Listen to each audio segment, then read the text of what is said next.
Okay, so where we last left off, we were just about to start stepping through our list of cookies and sort of taking a peek at them. Our loop here is typically called a for loop. It's called a for loop because it starts with the word for. Although it may not seem that way, actually some efforts were made early on to make programming languages kind of understandable to humans. So basically what we want to say is, for every cookie in our list, look at its type property. And if that property, let's do this, and if that property has the value chalk chip, add it to our selected cookies list. Otherwise, add it to our leftover cookies list, right? Okay, so we have to start with the for part. So for, now this is where it gets a little weird. So we're just going to do this part and then I'll explain what's happening. So var I equals 0. Okay, I is less than, now how many cookies do we have? We have 1, 2, 3, 4, 5. So I is less than 5. What the heck just happened here? All right, so basically what we have to do is we have to say we need a counter, right? In our for loop, to make our for loop, we need a counter that starts at 0. Why does it start at 0? It starts at 0 because our lists start counting at 0 and goes until the end of the list, right? So we're saying if we have 5 items in our list, then the position number of the last item is going to be what? It's actually going to be 4 because we started counting 0. And so we're going to say it's less than 5. That's just a handy way to remember it. If you just use less than, then you know that it's less than the total length of the list. So we can say start our counter at 0 and make sure and stop it while it's still less than the total length of the list, right? Which in our case is 5. And then this last part, this I++ means every time the loop goes through, add 1 to our counter. Okay, so the counter is I. It's a variable, right? We know that because we see this var. This says var, create a variable, create a box in memory called I, set it equal to 0. And then we have this kind of shortened syntax that says stop counting, stop incrementing when we hit, or stop operating when we hit while we're still less than 5, i.e. max value of 4. And increment it, add 1 to it. Plus plus is shorthand for it equals itself plus 1. Keep incrementing it until you reach that. So let's just test this out, see if we know what's going on. So first of all, I'm just going to start with a console log statement in here to check that something is actually happening. Okay, so in all of this we can add our console logs, we can add our console log statements to keep an eye on what's happening, and that's what I like to do. So I'm also going to add a console log up here, right, to check out my cookie list, see what's in there. And we can also make sure that there's nothing wrong with these other ones, right? Now they're empty, so it's not going to look like much.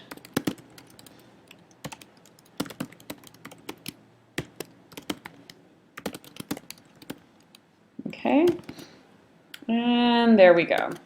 So what should happen if everything goes according to plan is this should print hi there 5 times. Let's find out. Okay. So it looks like we're pretty good so far. We can see this is the console log of our cookies object, right? I see my type in there. Okay, and in here I see this is my two empty arrays, my selected cookies and my leftover cookies. And then you can see actually because hi there was printed 5 times, there's actually this little 5 next to it. So it looks like everything's going okay so far, right? This loop is happening 5 times. I see hi there printed 5 times. But I don't really want to print hi there 5 times. What I want to do is I want to look at each item in my list. So instead I'm going to say, look, every time you go through this loop, I want you to console log whatever is in my cookie list at position I, right? So the first time through the loop, I is going to be 0. Then because of our condition, right, it's going to add 1. It's going to have the value of 1. In fact, let's go ahead and console log the value of I at each iteration and see what we get.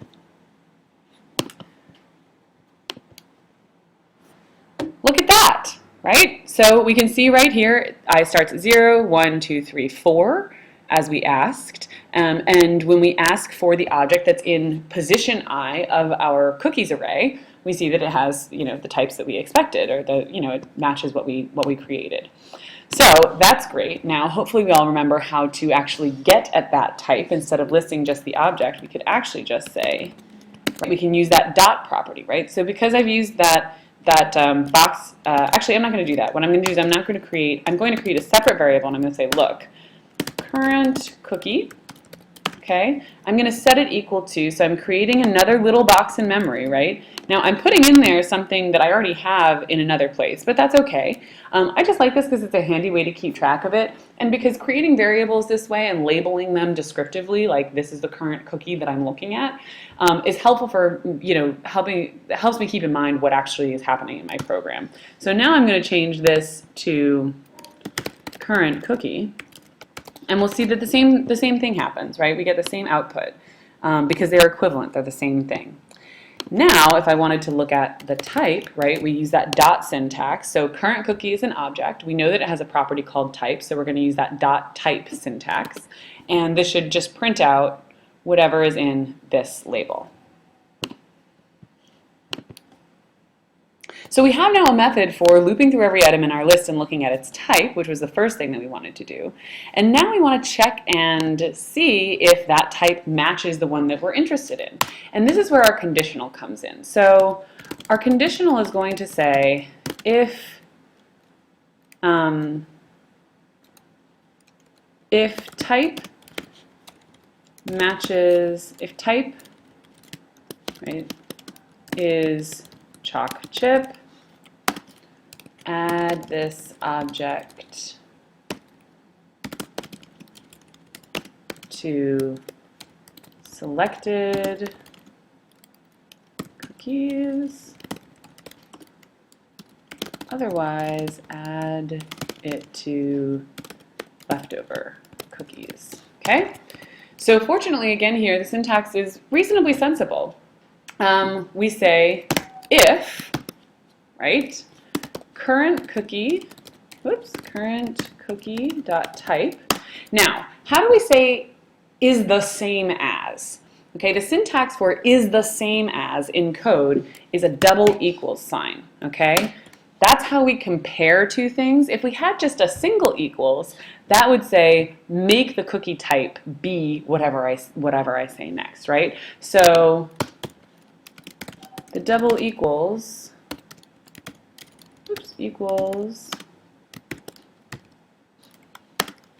is equivalent to is the same as, okay? Is the same as, what are we looking for? Chocolate chip, okay? And I can say, I can just console log found chips. And then to say otherwise, I say else. So if the current cookie's type is chocolate chip, then console log found chips. Or so they found chalk chip, because we have other cookies that have chips in them. And then the otherwise part is just this else statement. Otherwise, not chalk chip. Okay? So what we should hope to see here, if we look at our data, is we see that we have 2 cookies, right, that have chocolate chip as their type, and we have 3 that don't. So what we should hope to see is see found chalk chips come out in console log twice, and not chocolate chip come out 3 times. So let's give that a go.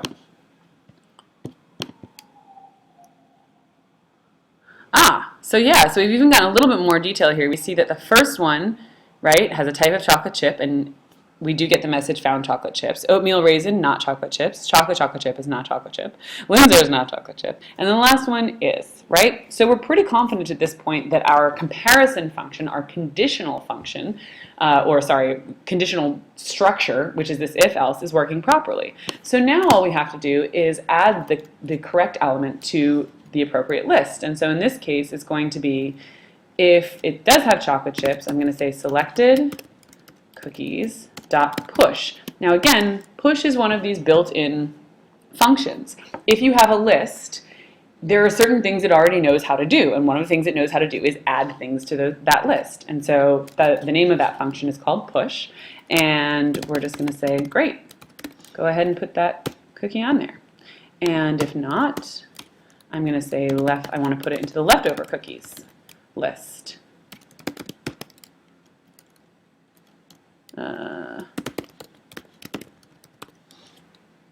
And so now we should hope that if we console log selected cookies at the end and leftover cookies, we should find, leftover cookies, we should find that the first one contains 2 cookies that have type of chocolate chip, and that the second one contains 3 cookies, none of which have the type of chocolate chip. Let's see how we do. Okay. So here we go. This is our first one, and we do see indeed that we have 2 cookies, both of type chocolate chip, and in the last one we have 3 cookies, which is everything else. Okay, so that's a pretty basic thing, and as we mentioned before, I'm going to go ahead and remove some of these console logs, but as we said before, this is actually pretty much it. These loops and conditionals are pretty much the only logical structures. Now, the only thing is that we don't always want to write our programming stories, our code stories, such that everything happens in order, right? Sometimes we have certain tasks that we want to be able to do multiple times, and this is where the sort of recipe analogy comes in, right? Like, you want to be able to refer back to the recipe for, say, separating cookies based on whether they're of type chocolate chip or not. Again, this may not seem like the most relevant example right now, but we'll see how this applies in sort of a real code situation soon. But basically, the point is that we want to be able to repeat these things, and this is where functions come in. Writing our own functions comes in. What writing our own functions lets us do is it lets us write little code recipes, such as the ability to sort a list of cookies. It lets us write these little code recipes and just write them once and then refer to them whenever we want to use them without having to rewrite them again. And so in the next video, we're going to take a look at how we can convert the code we've written into a function that we can then apply to as many different lists of cookies as we might want. All right, see you back in a minute.